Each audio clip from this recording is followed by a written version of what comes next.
सुप्रभात, नमस्कार, good morning. जसी टेक में आप सबका हार्दिक स्वागत है। 25 मार्च 2026, 25 मार्च 2026 वेडनेसडे, बुधवार का है दिन। और आज बुधवार होने के बावजूद हमारे को देखने को मिलेगा कि आज होगी बीएसई सेंसेक्स की एक्सपायरी। ऐसा इसलिए है क्योंकि कल राम नवमी के त्योहार की छुट्टी रहेगी दोस्तों मार्केट में। सबसे बड़ी खबर सबसे पहले कि क्या हो रहा है भाई, ईरान और यूएस की जो वॉर चल रही है उसमें क्या हो रहा है। कल क्या कोई रिलीफ रैली थी? कल निफ्टी 50 की एक्सपायरी थी, एक रिलीफ रैली की तरफ बढ़ता हुआ दिखाई दिया। देखिए, आपको मालूम है कि ट्रंप साहब ने एक तरफा अनाउंस किया कि भाई हम पहले तो उसने कहा कि भाई 2 दिन के लिए हम रोक रहे हैं, 2 दिन। अगर 2 दिन के अंदर अंदर यानी straight of Hormuz Tuesday morning 5 AM IST कल जो बीत चुका उस तक नहीं खोलेंगे अगर स्ट्रेट ऑफ हॉर्मुज, तो फिर हम कहर बरपाएंगे। उसके बाद कुछ ही समय के बाद मंडे को ही उन्होंने रात को ही कहा कि भाई हमारी बातचीत चल रही है ईरान के साथ, हमारी बातचीत चल रही है, नेगोशिएशंस चल रही हैं और कुछ उम्मीद है कि अच्छा सब कुछ हो जाए। इसलिए टिल फ्राइडे मॉर्निंग हम लोग ऐसी कोई भी जगह पे किसी एस्टेब्लिशमेंट पे ईरान की अटैक नहीं करेंगे। ईरान ने इसको हंसी में उड़ा दिया। ईरान ने कहा ऐसा कुछ नहीं है भाई, हमारी किसी से कोई बातचीत नहीं चल रही है, नीदर डायरेक्टली नॉर इनडायरेक्टली। लेकिन जो मंगलवार को रैली आई, मंगलवार की रैली या सोमवार की रैली कहिए, कई बाजारों में, वैश्विक बाजारों में, उससे लग रहा है कि भाई कहीं ना कहीं कुछ ना कुछ होता हुआ दिखाई दे रहा है। और तो और हमारे पड़ोसी मुल्क पाकिस्तान ने भी ये कहना शुरू कर दिया कि हाँ, बृहस्पतिवार से पहले पहले, थर्सडे से पहले पहले कुछ ना कुछ बातचीत इनकी हो सकती है। और उसमें उन्होंने कहा कि जो जेडी वैंस हैं, जो वाइस प्रेसिडेंट हैं यूएस के, वो भी इस्लामाबाद आ सकते हैं और इस्लामाबाद में ऐसी कोई meeting Iranian officials, Iranian leadership with US leadership की हो सकती है और कोई पैक्ट, कोई डील की जा सकती है, हो सकती है, जिससे कि रास्ता खुल सके कि स्ट्रेट ऑफ हॉर्मुज खुल जाए। अब ऐसे में कई लोग सवाल उठा रहे हैं कि देखिए, अमेरिका को साथ लेना पड़ा तो किसका लेना पड़ा? पाकिस्तान का, तुर्काई का, इजिप्ट का। ये लोग उस चीज को क्या कहते हैं, नेगोशिएशन टेबल पे लाने के लिए इनकी भूमिका है, हो रही है। जबकि कितने देश ऐसे हैं जिनकी भूमिका हो सकती थी। क्या भारत इसमें भूमिका नहीं निभा सकता था? तो कुछ लोग तो कह रहे हैं कि साहब अगर ऐसा हो जाता तो फिर हमारे लिए दिक्कत है, लेकिन ऐसा नहीं है दोस्तों। कई चीजें देखनी पड़ती हैं। कल ही ट्रंप साहब ने प्राइम मिनिस्टर मोदी से भी बातचीत की है, फोन पे काफी लंबी बातचीत की है और स्ट्रेट ऑफ हॉर्मुज उसमें डिस्कशन का एक मुद्दा रहा होगा। अगर अभी हम ये भी देखें तो कुछ लोग ये भी कह रहे हैं कि भाई ये सिर्फ एक टाइम बाइंग टेक्निक है, सिर्फ समय को निकाला जा रहा है।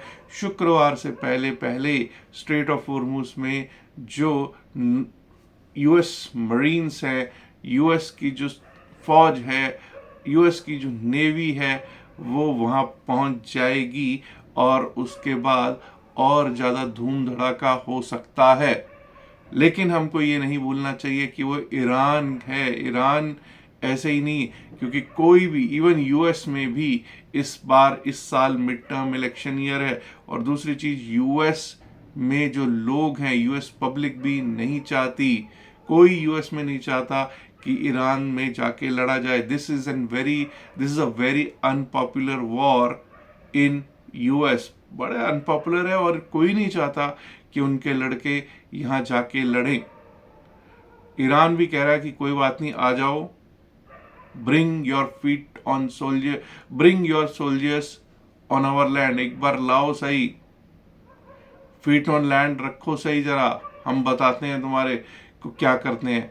बॉडी बैग्स वापस जाएंगे, वियतनाम याद करा देंगे। और ईरान कोई छोटा मुल्क नहीं है, ईरान बहुत बड़ा मुल्क है। ईरान पहाड़ों से भरा हुआ मुल्क है। जैसे अफगानिस्तान में फंसे थे अमरीकी, वैसे फंसेंगे। और यहाँ पर it will be very very tough for the US. यहाँ से निकलना भी मुश्किल हो जाएगा। क्यों? क्योंकि यहाँ तो ये भी नहीं पता कि बात किससे करनी है, लीडरशिप कौन है, किससे बात करोगे, तो बड़ा मुश्किल हो जाएगा। और IRGC जो है वो भारी लग रही है अभी तक। अमेरिका का ये है कि भाई ऊपर से हवाई फायर कर सकता है, हवा से कुछ भी मिसाइल्स दाग सकता है, ठीक है। उनकी एस्टैब्लिशमेंट की जो इंस्टॉलेशंस हैं, ईरानी इंस्टॉलेशंस हैं, उनको ऑबिलिटरेट कर सकता है। लेकिन जब आते हैं ना कि रखो जरा पैर रखो, बूट्स रखो on the ground, boots on the ground जब रखने की बारी आती है तो अमेरिका भी इस चीज से कतराता है और कतरा रहा है। बस यही उम्मीद की जाए, चलिए चाहे मुल्ला मुनीर जिसको फील्ड मार्शल कुछ लोगों ने कहा है, लेकिन वो फील्ड मार्शल है, वो फील्ड मार्शल से ही कुछ नेगोशिएशंस हो जाएं, लेकिन कुछ ना कुछ अच्छा निकले, यही मैं उम्मीद लगा रहा हूं। और आज जैसा मैंने आपको बताया कि सेंसेक्स की एक्सपायरी भी है, लेकिन कल FIIs और DIIs का ट्रेडिंग एक्टिविटी जब आप देखते हैं तो हमको देखने को मिलता है 8,009.56 करोड़, 8,009.56 करोड़ के नेट सेल में हमारे प्यारे विदेशी संस्थागत निवेशक FIIs बैठे हुए दिखाई दे रहे हैं। DIIs ने कल 5,867.15 करोड़, 5,867.15 करोड़ का कैश में नेट बाय जरूर किया दिखाई दे रहा है। अगर बात करूं डेरिवेटिव्स के स्टैटिस्टिक्स की, FIIs की, तो FIIs ने कल बैंक निफ्टी के फ्यूचर्स को बेचा है जी, फिर निफ्टी के फ्यूचर्स को भी बेच के गए हैं। मिड कैप निफ्टी के फ्यूचर्स में जरूर इन्होंने कुछ बाइंग की है, लेकिन निफ्टी 50 के फ्यूचर्स में फिर से वही हाल, बेच कर गए हैं जी, बेच कर गए हैं जी, बेच कर गए हैं। अब अगर हम बात करेंगे कि क्या स्थितियां बनी हुई हैं, विक्स बढ़ा हुआ है, no doubt about it. India VIX की ही अगर मैं बात करूं तो विक्स इंडिया जो है, India VIX is standing at 24.74। हालांकि ये लगभग 8% के करीब, 7.5% के करीब माइनस जरूर हुआ है, कम जरूर हुआ दिखाई पड़ता है। और अब अगर हम बात करें डेरिवेटिव्स की चेन की, क्योंकि आज सेंसेक्स की एक्सपायरी है, तो इट्स इंपॉर्टेंट कि डेरिवेटिव्स की चेन क्या कर रही है। कल हम 74,068 पे क्लोज हुए, 74,068 पर क्लोज हुए दिखाई पड़े हैं। नियरेस्ट स्ट्राइक प्राइस 74,000 को ले लेते हैं। 74,000 की अगर बात करें तो कॉल साइड का जो प्रीमियम है, स्ट्रेडल देखते हैं अगर हम, स्ट्रेडल में कॉल साइड का प्रीमियम 700 रुपीज के अराउंड है LTP, और 421 के करीब पुट साइड का प्रीमियम है, विच मेक्स इट अराउंड 1120 1121, 1120 1121 रुपए का स्ट्रेडल है। बहुत बड़ा स्ट्रेडल है जी। विक्स भी बढ़ा हुआ है, बड़ी मूवमेंट आ सकती है जी हाँ, बड़ी मूवमेंट आने के आसार है। कल भी अच्छी खासी मूवमेंट आई है और आज भी मूवमेंट के आसार तो नजर आते हैं, लेकिन कहीं कुछ ऐसा ना हो कि किसी बड़े गैप अप को कर दिया जाए, जैसे कल भी एक बड़ा गैप अप कर दिया गया था। और उसके बाद कल तो लेकिन मूवमेंट थी, कहीं ऐसा ना हो कि आज बड़ा गैप अप करके उसके बाद एक रेंज में रख ली जाए मार्केट। अगर रेंज में रख ली गई मार्केट तो आपको पता है फिर प्रीमियम मीटिंग होके ही खत्म कर दी जाएगी। और उसमें क्या होगा, रिटेल एवरेजिंग करती रहेगी और रिटेल को बोला जाएगा चलो भाई घर जाओ, कुछ नहीं देंगे। इसलिए हमको लेवल टू लेवल मार्किंग करनी है, लेवल टू लेवल ही काम करना हमारे लिए बेहतर रहेगा। अब इतना याद रखिएगा, 74,068 पर हमारी क्लोजिंग जरूर हुई है। 74,214 जो 215, 74,214 215 के ऊपर जब तक हम चलेंगे नहीं, टिकेंगे नहीं, अपसाइड के बारे में सोचेंगे नहीं, उसके ऊपर लेवल जो हमारा आता है वो आता है 74,490, 74,490, क्योंकि 74,490 74,500 पे अभी हमारे लिए एक रेजिस्टेंस बना हुआ दिखाई पड़ रहा है। 74,500 पे कॉल राइटर्स बैठे हुए दिखाई पड़ रहे हैं। अगर 74,500 को पार कर जाते हैं उसके बाद हमारे लेवल्स हैं 74,717, 74,717 और 74,717 पे अगर आ गए तो एक बार को याद रखना 74,500 then will start acting as a support. उसके बाद 74,717 के ऊपर चलने लग गए तो वही 74,500 हमारे लिए सपोर्ट का काम करना शुरू कर देगा। 74,717 के ऊपर थोड़ा सा रेजिस्टेंस एक 74,800 के आसपास जरूर है, लेकिन उसके ऊपर निकले तो 75,000 75,000, जो कि इस समय की अगर मैं स्थिति की बात करूं 74,000 75,000 माफ कीजिए, 75,000 is the top most resistance. यहाँ पे सबसे बड़ा कॉल राइटर का जोन है। अगर उसको हम क्रॉस करते हैं तो शॉर्ट कवरिंग मूव दिख सकता है जो कि 75,282, 75,282, और वो भी पार हुआ तो 75,496, 75,500, 75,496, 75,500 की तरफ लेकर हमको अपसाइड पे जाता हुआ दिखाई दे सकता है BSE सेंसेक्स में। लेकिन लेकिन लेकिन मत भूलिएगा कि हम कल 74,068 पे क्लोज जरूर हुए हैं, पर अगर हम 73,800 के नीचे भी जाना शुरू कर गए, 73,794 के नीचे जाना शुरू किया, क्योंकि 74,000 पे अभी पुट राइटिंग अच्छी है, 73,800 पे भी पुट राइटिंग अच्छी है, लेकिन उसके नीचे भाई पुट राइटर्स का जोर नहीं है। और अगर 73,794 कटता है तो वहां से शुरुआत हो जाएगी 73,500 के आने की, 73,500 के आने की। 73,500 भी कट गया तो 73,305, 73,305, and below that we might be able to see 73,066, 73,066, that is 73,000 to 73,066 आता हुआ दिख सकता है दोस्तों। अब दोस्तों मैं आपको ये बता दूं कि आज हो गई है 25, परसों है 27 मार्च। परसों रात्रि में 8 बजे से स्टार्ट हो रहा है हमारा क्रिप्टो करेंसी का बैच।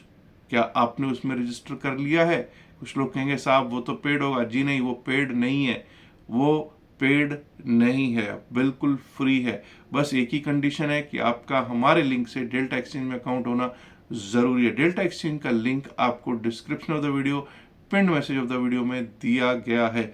इससे आप अकाउंट खुलवाइए और स्क्रीनशॉट व्हाट्सएप नंबर जो वहां दे रखा है 7834876736 पर भेज दीजिए, आपको क्लास में एंट्री मिल जाएगी। चलिए अब बात कर लेते हैं कि किस तरह से बैंक निफ्टी की स्थितियां बनी हुई हैं। कल भी अगर आप देखोगे तो बैंकिंग सेक्टर ने किया था कमाल, जो कि लगभग 1168 1168 point 67.90 points to be precise ऊपर हुआ है क्लोज। अब जब तक हम कल का हाई के थोड़ा ऊपर 52,950 रख लीजिए, 949 का कल का हाई है, 52,950 के ऊपर चलेंगे नहीं, टिकेंगे नहीं, अपसाइड के बारे में सोचेंगे नहीं। उसके ऊपर हमारा लेवल आ सकता है 53,247, 53,247, वो भी पार हुआ तो 53,497, 53,497। उसको पार होने पर समझेंगे कि भाई फिर तो हम सही स्टेज पे सही स्थितियों में आना शुरू हो जाएंगे, और फिर हम देखना शुरू करेंगे 53,720, 53,720, 54,000, 54,116, 54,000 टू 54,116 की तरफ भी आते हुए देख पाएंगे हम बैंक निफ्टी को। अब दोस्तों यहाँ से हमको एक चीज और देखनी है कि क्या डाउन साइड की स्थितियां क्या हैं। देखिए, अगर डाउन साइड की स्थितियों की बात करें तो कल 52,605 पे क्लोज जरूर हुए हैं। अगर 52,500 के नीचे और 20 पॉइंट चला गया, 52,480, 52,480, 481 के नीचे अगर जाना शुरू करते हैं तो 52,273, 52,273 का लेवल दिख सकता है। और अगर वो भी कट गया तो 52,008, 52,008। Below that, we might be able to see 51,827, 51,827 Nifty bank दिखा सकता है जी। जरा चेक कर लेते हैं कि निफ्टी मिड कैप के क्या हालात हैं, उसके बाद देखेंगे निफ्टी 50 और फिन निफ्टी के भी सिचुएशन क्या बनी हुई है।